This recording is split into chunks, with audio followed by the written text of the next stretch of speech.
Hi, I'm Claire Tompkins, the Clutter Coach, and this is the Organize Your Life podcast. I am passionate about organizing because it makes my clients' lives so much easier, more relaxed, and with more time to spend the way they want to.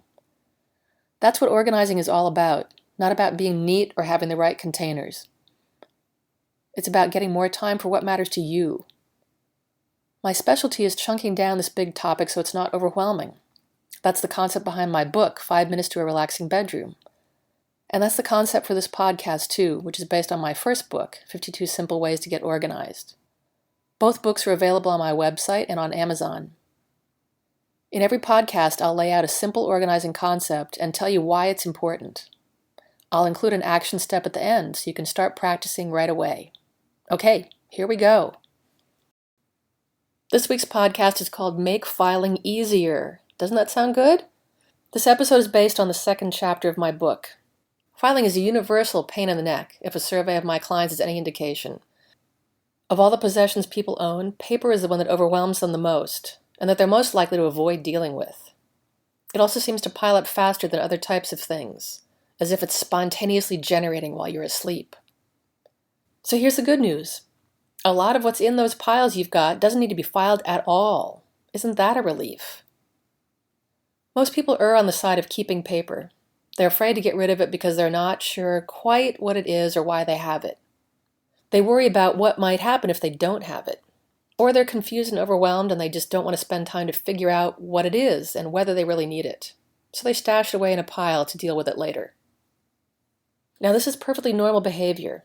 If you do any of those things, I don't blame you at all. We're all overrun with paper these days, and it takes some effort to manage it. But I'm here to help you. On the other side of the coin, people file away paper when they don't have to. I see this a lot. People encounter a piece of paper that they do understand, so they want to be good citizens and file it away and get that sense of accomplishment. They even know what to name the folder. It's Visa bills or it's utility bills. It's not completely wrong to file away your bill statements. It's just kind of a sad waste of time. I've seen filing cabinets that have beautifully labeled and filled folders of bill statements, but on top of the cabinet is a raggedy pile that contains the things they're actually looking for, but they don't know where to file them. What is wrong with this picture? The thing is, unless you're using your bills for your Schedule C at tax time, you don't need to keep them at all. That's my advice. Unless you have a specific purpose in keeping them and will refer to them again, get rid of them. If it makes you nervous to ditch them, at least store them all in one folder for 1 year and call it paid bills. This makes them way easier to file, and it will take you less time to thumb through a folder of all the statements to find the one you might possibly have to look for than it will to keep filing them in individual folders. Use the time you've saved to file that stuff in the pile that you're really going to want to find, and soon. What are some other useless things to file? Stuff you printed out from the internet. I know, it's easier to read on paper than on the screen. Fine, print it, read it, and then recycle it. Another excuse I hear, I might not be able to find that website again. Yes, that can happen. Web pages go dead, links expire. I still advise saving the PDF on your computer or adding it to your Pinterest page over printing on paper. Scanning is another option, but time-consuming. Is it worth the effort? Here is the question you need to ask yourself. Am I really going to look at this again? A version of this question will come up often in these podcasts. It's the foundation for knowing what you can get rid of and what you can't.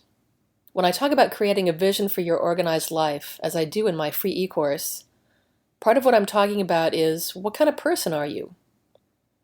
Are you a person who hangs on to clippings that you might want to read again? Do you want to continue to be that person?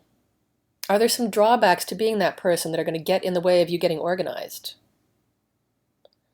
Strive to get the big picture, the objective view of what you want. Does it feel strange but kind of liberating? Then you're on the right track. Does the idea of doing away with paper fill you with dread and anxiety? Then slow down a bit. Focus on filing only the important stuff at first, so you have that handled. Okay, let's bring the big picture back to filing. As I mentioned, it's easy and satisfying to tackle that low-hanging fruit, the stuff that's clear to you, like bill statements. But the payoff for doing that is small. In a future podcast, I'll talk to you about how to file the stuff you are keeping. For now, focus on getting rid of what you don't need to file, so that when you're looking for something, there's a smaller pile to hunt through. This is another key filing concept. Don't give yourself too many places to look for something. Most of the time, you need to know what a piece of paper is, and then you can easily decide. Here's a short list of non-keepers. ATM receipts. Those little agreement booklets that come with your credit card and prospectuses about your investments. If you actually read them, just read them and then discard them. Receipts for anything that you don't intend to return or is out of warranty if it was expensive. I often find receipts from the grocery store, the coffee shop, and the corner convenience store in my clients' piles. Old event flyers. Last year's health plan information. Expired catalogs. You getting the picture? I know you are. Your action step this week is to weed through your piles and pull out the items you don't need to file, such as the ones on the list above. Anything that you're sure you won't need again can be tossed out and shredded if necessary. Bonus points for taking a stab at labeling the keepers. See if you can pick basic categories for them, such as car or health insurance. Write that on a Post-it and put it on the paper, so when filing time comes, you'll be ahead of the game. All right, that's it for this week. Hey, thanks for listening. I'm Claire Tompkins, the Clutter Coach. If you like the show, I'd love it if you'd leave a rating and a review in iTunes. You can subscribe, too, so the podcast will be ready and waiting for you to listen to it. Read my blog at www.cluttercoach.net. The blog is also where you'll find the show notes. And check out my store to find books I've written and books and products that I recommend, and some freebies, too. Come back for more next week.